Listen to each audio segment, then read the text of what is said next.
Hi, how's it going? This is Resident of Collinwood. I'm here to review episode 45 of Dark Shadows. So we start off with a tight shot of Collinwood. It's not zoomed in.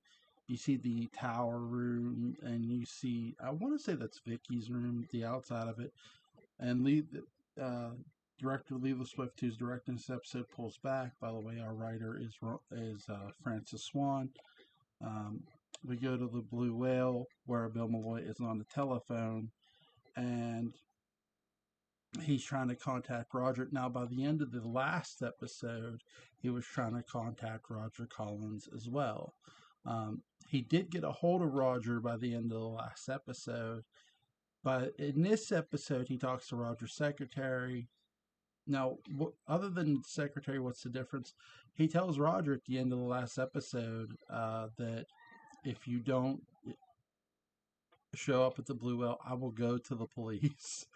Um, and this time he doesn't get to talk to Roger. He talks to Roger, like I said, Roger's secretary, and Roger's secretary says, "Oh, he's busy right now. Oh, is that right? Well, tell him to come meet me, or else he knows where." Meaning at the Blue Whale. Burke walks in, and Bill Malloy says, "Well, how was your trip to Bangor?" Um, and they're sitting down at a table now. Bill Malloy is drinking coffee. Remember, before Bill Malloy was drinking coffee, in previous episodes, he was getting drunk. He was trying to get a confession out of Sam, and he believes he somewhat did. I don't know if this compliment or not. I like how Burke is trying to fool Bill Malloy here. Like Blair has many interests. Like he has nothing to do with it. Uh,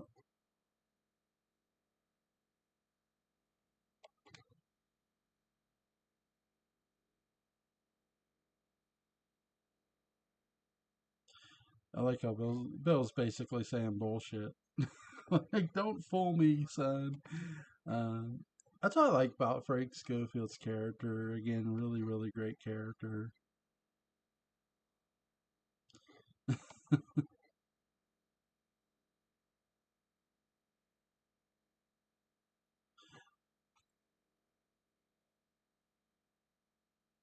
I like this here. I like this here. He says about Carolyn being there, and Burke says, "What do you think?" I told her I was going to rob her family blind, and Bill Malloy says, "Well, you'd say it in such a way that she'd believe you." And Burke, you're giving me credit being smarter than what I am. No, I'm giving you credit for being smarter than I am. Um, it's such a great, like, backhanded compliments here. He said, I'd never be able to talk around the thing the way you do. So my best bet's to lay the cards on the table. Burke, what are you after? At Burke asked, but what are you after? So Bill Malloy is going to make a proposition here.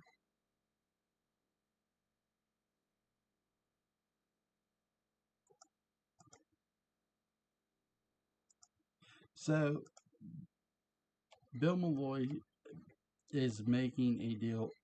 He's continuing. He's trying to get an answer out of Burke about the deal he had made.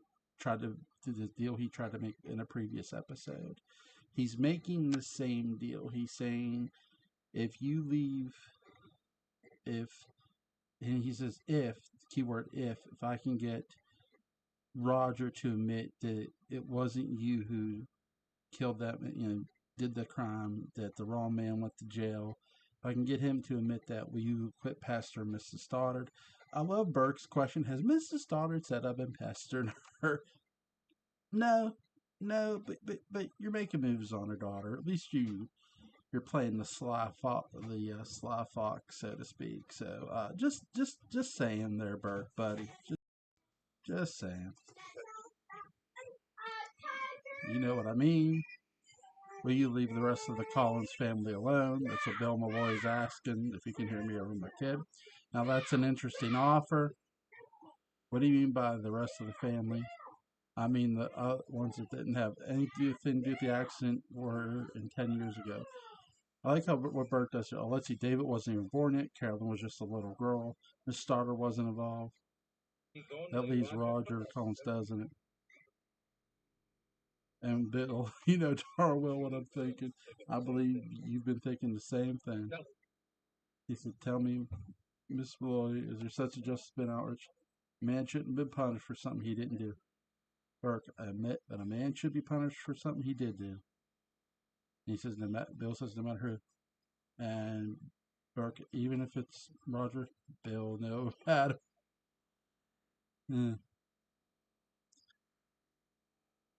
Bill Burke saying that Bill's the most honest man he's ever met. Bill says, I try to do what's right. So we get a little insight into Burke Devlin here.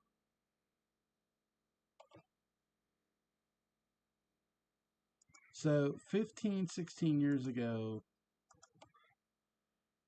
Bill Malloy gave Burke Devlin his first job. I was a green boy. You paid me a man's wage. Well, you did a man's job, Bill told him.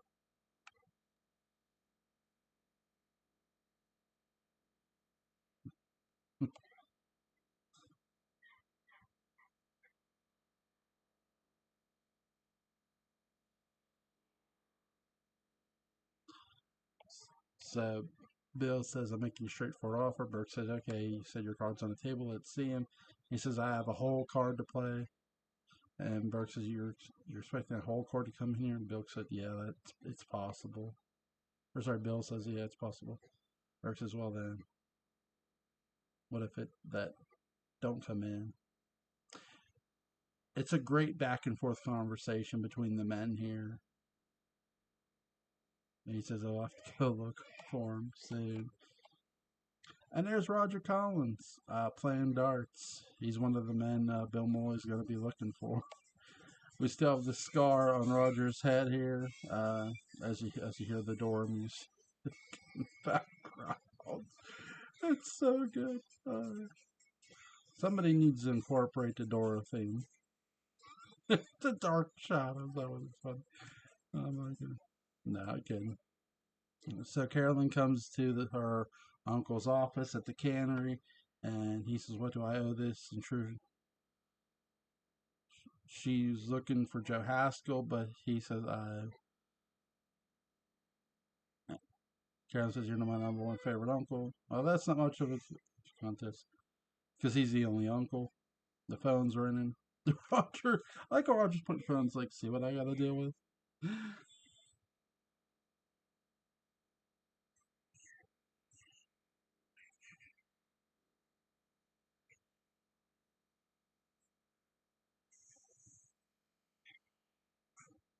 So Roger drew up some charts.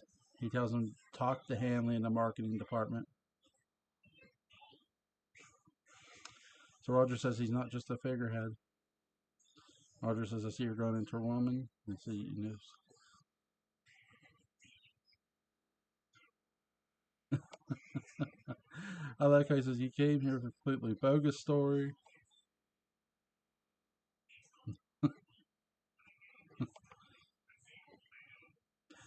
Great conversation between uncle and niece.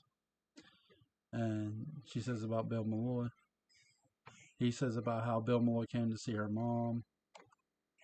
And he went right up to the house and he started in on her.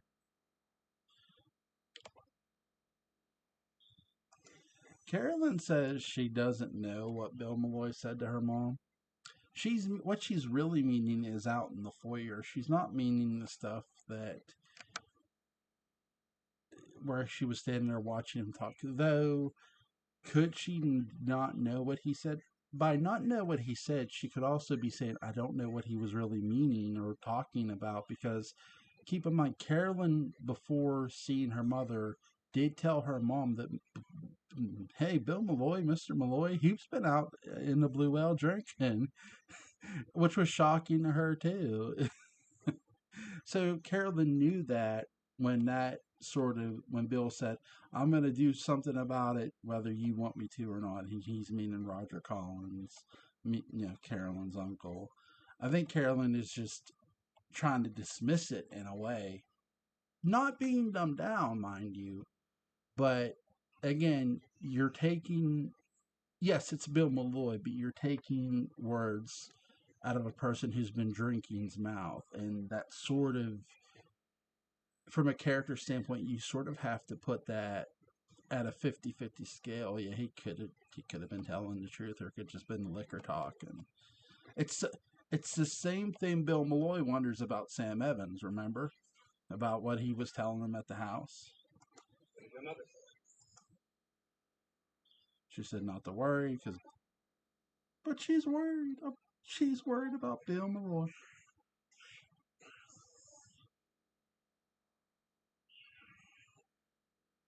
And then speaking of Bill Malloy,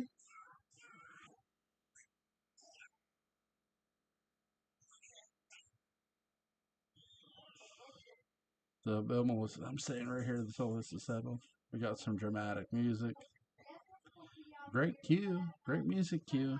I love how Carolyn looks at her uncle as the music's playing. Again, the actors didn't know when the music was being cued, so that's always really fun to see that they nailed those.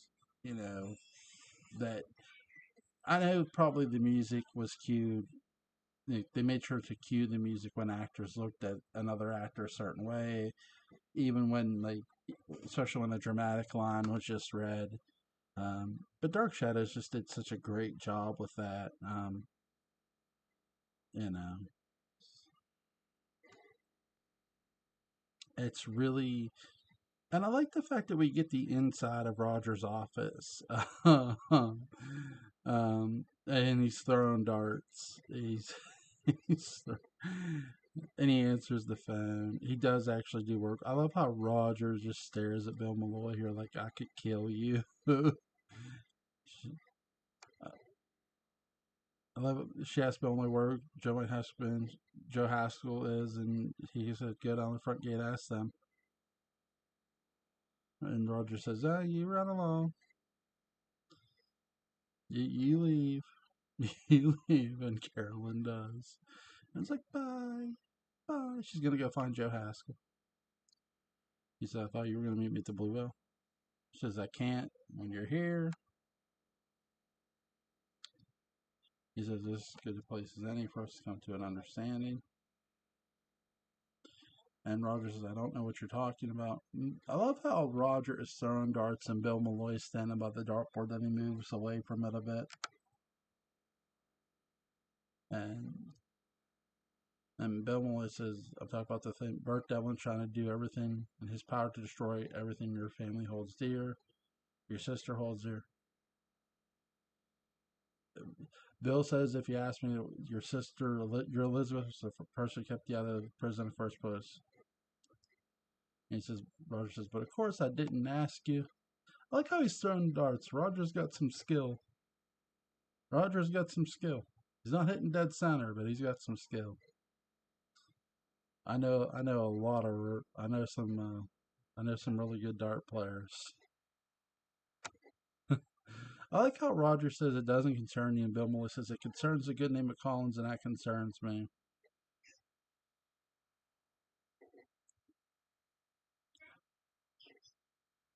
So Bill Malloy says it's not as important as what someone else knows. What I know is what someone else knows, and Roger says who, and Bill Malloy says Sam Evans, and Roger's dismissing this. Says this man who is drunk more often than sober.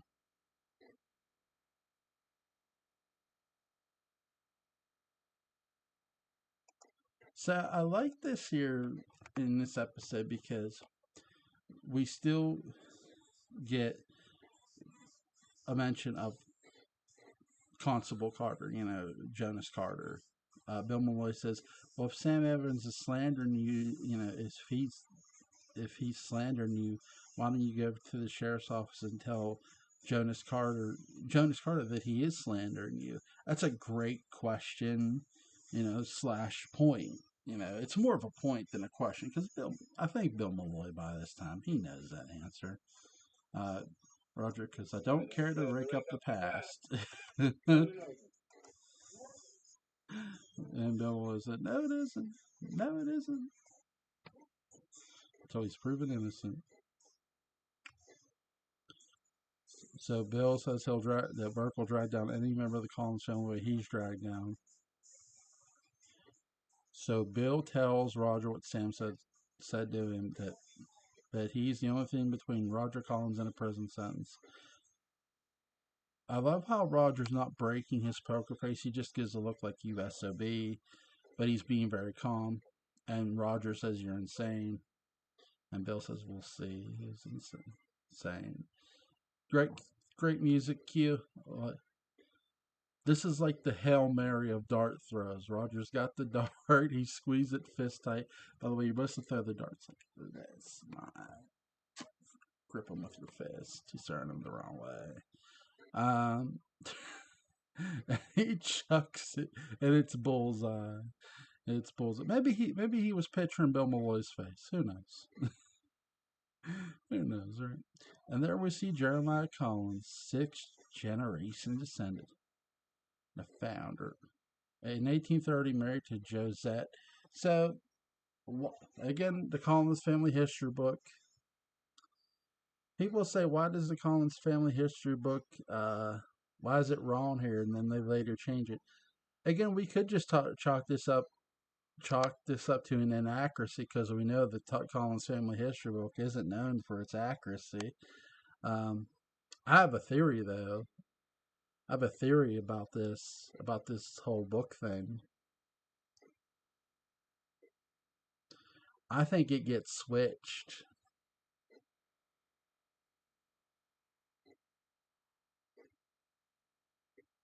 I think it gets changed really from a writing standpoint, but I think also when you consider a parallel time room is in there, who's to say that the other Victoria didn't come through and switch the books?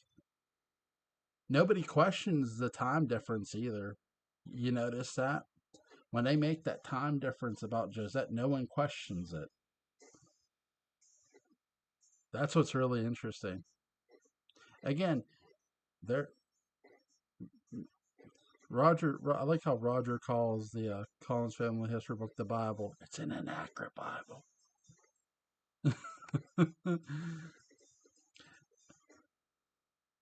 Carolyn is wearing a black dress. I don't think she was wearing that dress earlier. And Carolyn shows the present Burke gave her the pen. And Roger says, "You can't possibly keep it." She's like, "Why not?" Burke insisted. He's basically saying that Roger's basically saying Burke's paying in advance by giving her that pen. He's basically, I like how they zoom in on the pen and Roger's holding the pen, shaking it, and she's yelling at him. He's yelling at her. Roger's yelling at Carolyn for accepting this gift, and he says that Burke's hell bent on destroying the family. Carolyn's like, "I have no right. You have no right to do that." Roger, I have every right. I have every right. And she just walks off because he holds on to the pen. He keeps it. The phone is ringing. I love how you hear both phones there. He's like, Bill, Bill Malloy's like, "Roger, I know about that, man."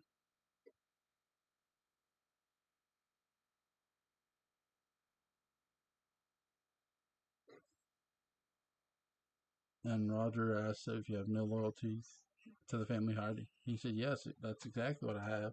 As long as I work for the Collins family, I'll do what's best." So, and Roger says, "I think the best thing my sister can do is get rid of you." So Roger wants Bill gone. Roger more than feels that Bill is meddling. We have some tense music as Roger is holding the pen, shaking it vigorously.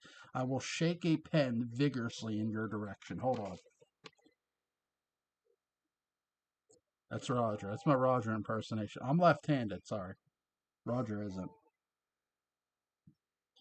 "I will shake a pen vigorously in your direction." So Bill tries to call somebody. He's gets up, gets back down, goes on the phone again, and he's calling. Who's he ringing up? And he's ringing up Mr. Burke Devlin. What's the scene with the blue whale? He's like, you meet me at the Blue Whale right away. Supporting the both of us. Excuse me. Just shakes pen. I like how I love the darkness when he turns out the light in Roger's office.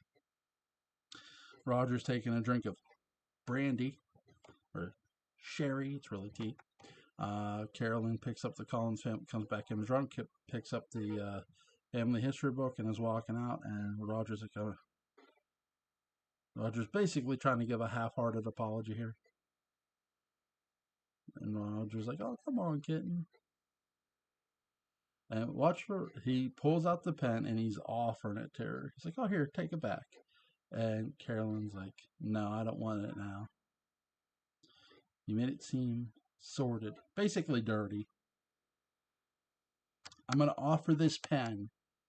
I'm gonna offer. No, not really. This is my wife's pen. I'll kick my ass." Oh, God. I acted impulsively when I followed Burke to Bangor. No, you don't say.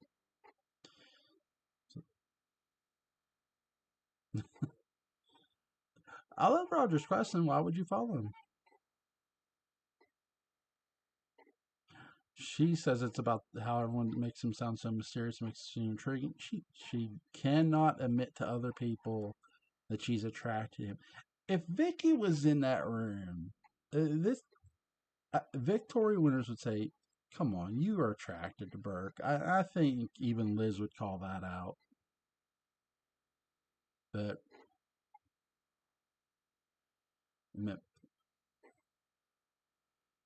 so Carolyn tells Roger about Mr. Harris and Mr. Malloy. Mr. Malloy overheard the fence.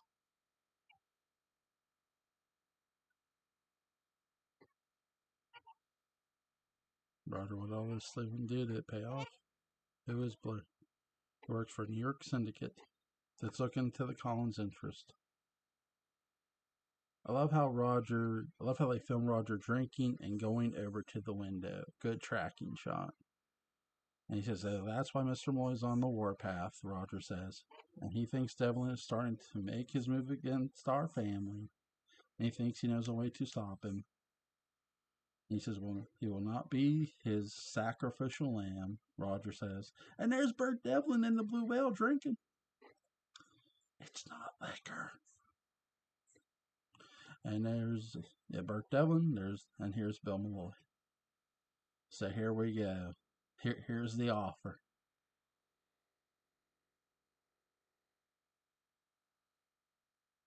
He says, "Burke."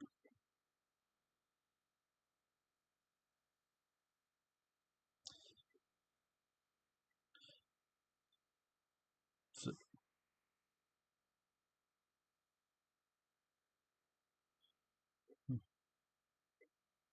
so,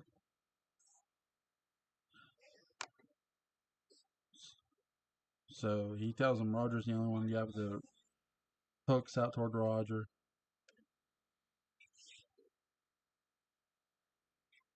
I like how Burke says, "What's 5 years of a man's life?" And he says it very in an upset tone.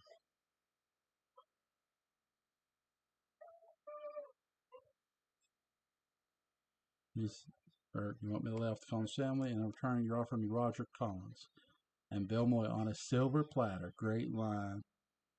That's an interesting proposal, Mr. Malloy. Only one flaw. So, which is the only one involved.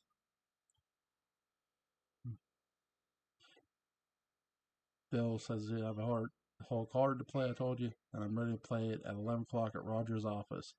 I'll make sure he's there and anyone else who's involved. And we'll get this whole thing settled once and for all." Burke's like, I love how Mitchell Ryan smiles. And he says, "I'll be there." Dramatic music plays.